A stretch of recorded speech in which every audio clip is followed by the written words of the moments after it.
নমস্কার, আমি মৌসুমী আবার চলে এসেছি আপনাদের সঙ্গে একটি রেসিপি নিয়ে। একদম খুব সহজ ও তাড়াতাড়ি হওয়ার, যখন হাতে সময় কম থাকবে তখন এরকম একটা রেসিপি করে নেবেন।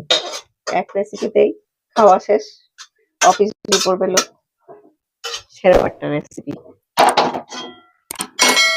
একদম আপনার ভাজা কষার কোনো দরকারই হবে না, সেরকম একটা, যাতে আপনাদের সময় বাঁচে। এখন সবাইকার তাড়া থাকে, তার জন্য চলুন আমরা দেখে নিই রেসিপিটা।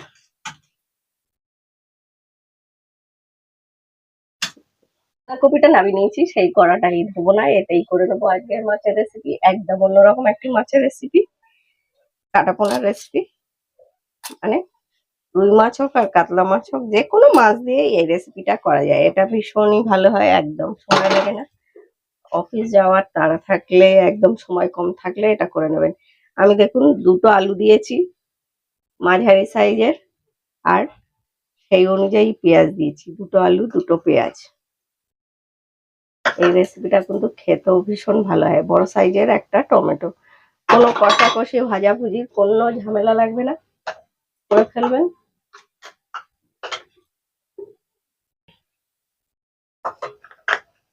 নিয়ে নেব অল্প জিরে গুঁড়ো, একদম চা চামচের হাফ চামচ দেবেন, ততটাই ধনে গুঁড়ো, রসুন ছাড়া সবই দেবেন। আদা বাটা অল্প করে, একদম অল্প, একটু কাশ্মীরি লঙ্কা। যেহেতু আমি কাঁচা লঙ্কা খাই, আমার ভিডিও যারা দেখে তারা জানে। এই যে স্পেশাল কাঁচা লঙ্কা বাটা, বেশি করে দেবেন, ঝাল ঝাল মতো হবে। আর এটা হচ্ছে সর্ষে বাটা, এটাও কিন্তু লঙ্কা দেওয়া আছে, খুবই ঝাল হয়ে যাবে। একটু লঙ্কা তুলে দিই, এটাই 4টে লঙ্কা দেওয়া আছে, কাঁচা পাকা লঙ্কা দিয়ে দিলাম।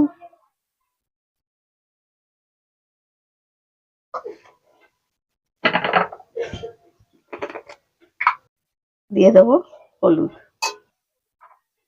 দিয়ে দেবো স্বাদ মতো, একটা আন্দাজ করে নুন দেবেন, আর দেবেন বেশি করেছে সে তেল।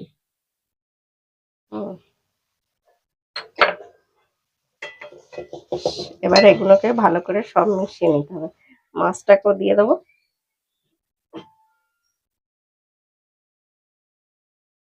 4 টুকরো মাছ নিয়েছি। নিয়ে মাছগুলো যেন না ভেঙে যায় এমন করে মাখবেন, কিন্তু এর সঙ্গে সব মেখে নেব।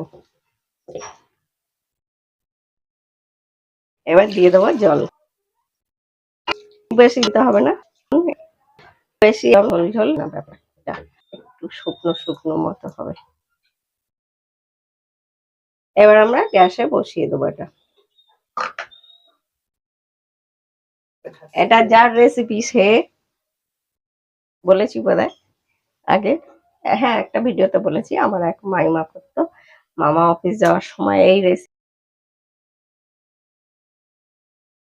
আমি দিয়ে, এটা একদম আগুনটা মিডিয়াম করে দেবো, দিয়ে হতে দেবো।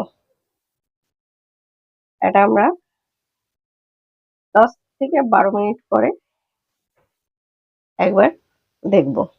10 minutes later. খুব রোদ্দুর আর বৃষ্টি, দেখুন শুধু এটা তরকারিটা দেখতেই কত সুন্দর হয়েছে, কিন্তু আরেকটু হবে, আমাদের আলুটা সেদ্ধ হয়নি এখনো।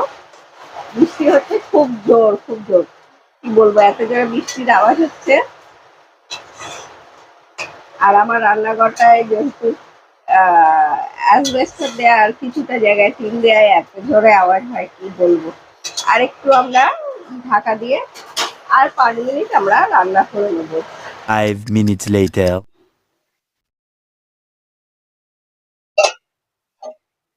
ফিরে এলাম আমরা আবার 5 মিনিট পরে। দেখুন একদম বেশ গায়ে মাখা মাখা ঝোলটা হয়ে গেছে, আর আলুগুলো সেদ্ধ হয়ে গেছে।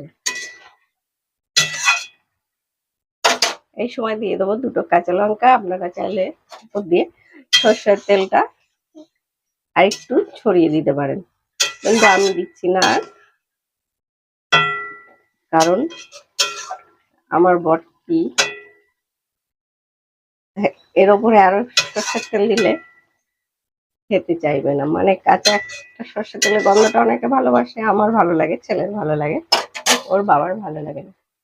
আমাদের একদম আজকের মতো হেসেলে এই পর্যন্তই শেষ। এবার গরম গরম ভাতের সঙ্গে শুধু এটা সার্ভ করে পারে, দুর্দান্ত লাগে গরম ভাতের সঙ্গে। বাড়িতে একবার হলেও নিশ্চয়ই ট্রাই করবেন।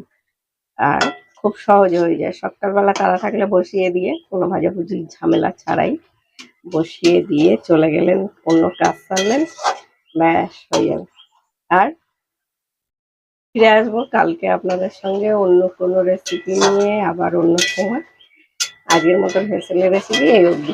সবাই সুস্থ থাকবেন, ভালো থাকবেন। আর এরকম নিত্য নতুন রেসিপি দেখতে গেলে দেখতেই হবে মৌসুমীর হেসেল। দেখতে থাকুন মৌসুমীর হেসেল। আজকের মতো সবাইকার কাছ থেকে বিদায়।